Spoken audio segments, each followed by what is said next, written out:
Comedian Hasan Minhaj has come under a lot of scrutiny right now, and people are kind of dissecting a lot of his work in the past.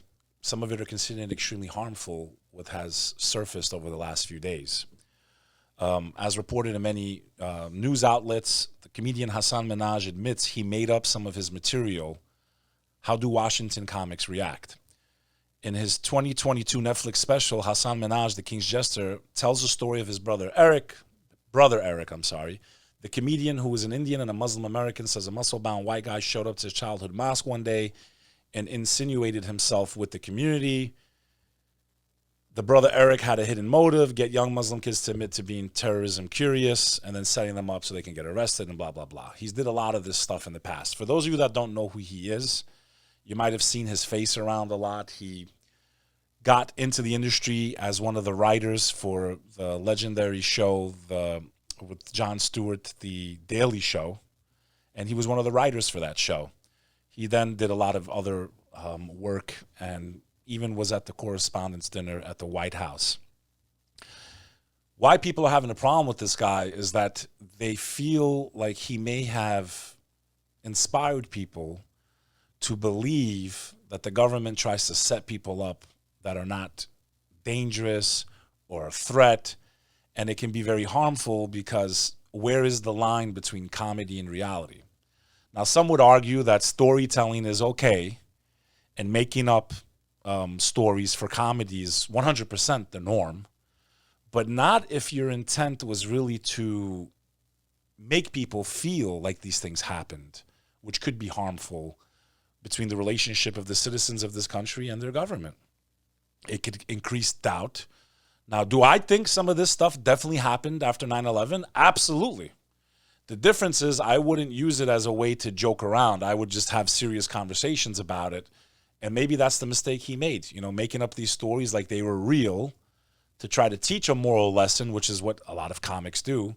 They use reality and they bend it to teach basically a lesson. I think there's no greater example of this than the late and the great George Carlin, who really, when you go back and listen to his sets, I really feel like they're just full-blown political speeches that he's giving to rally humanity up and wake up everyone and make them realize the differences in classes and the treatment of regular citizens and the people that are in power.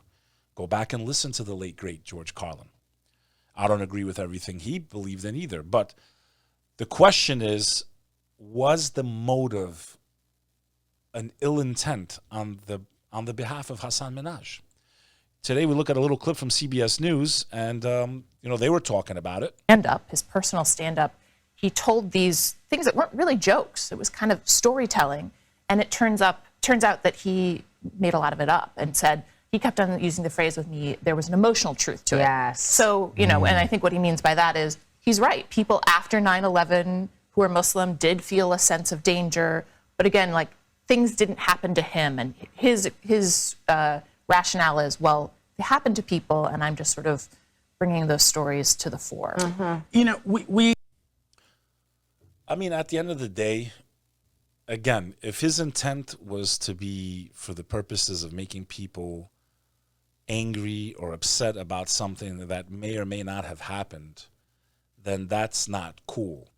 If he did it by accident, where basically he just thought it's within the boundaries of comedy where anything goes, I would think he'd have to make it very clear that these things did not happen to him personally. So I think there's a responsibility on the comic to be clear and to make it clear to the audience if the things they're talking about are real or not. Now, I know most of the times when I walk into a comedy club, it's all fiction. Everything they're talking about, maybe it's based on reality or loosely on reality. And a lot of comics really do just wear their hearts on their sleeve.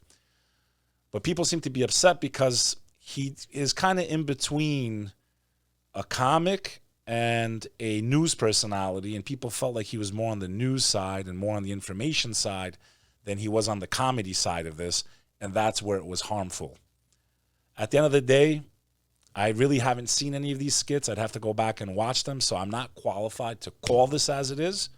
But if there was malicious intent, if he was using his personality to create resentment between the people and the government with things that never really happened, and that's harmful. But truth of the matter is, a lot of this stuff did happen after 9/11.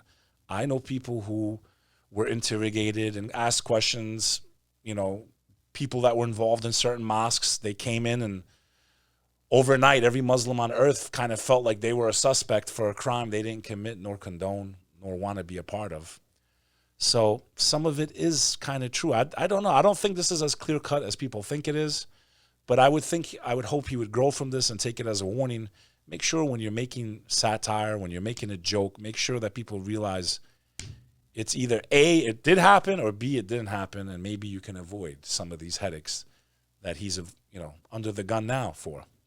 With that said, this is Beck Lover, and this is my 2 cents.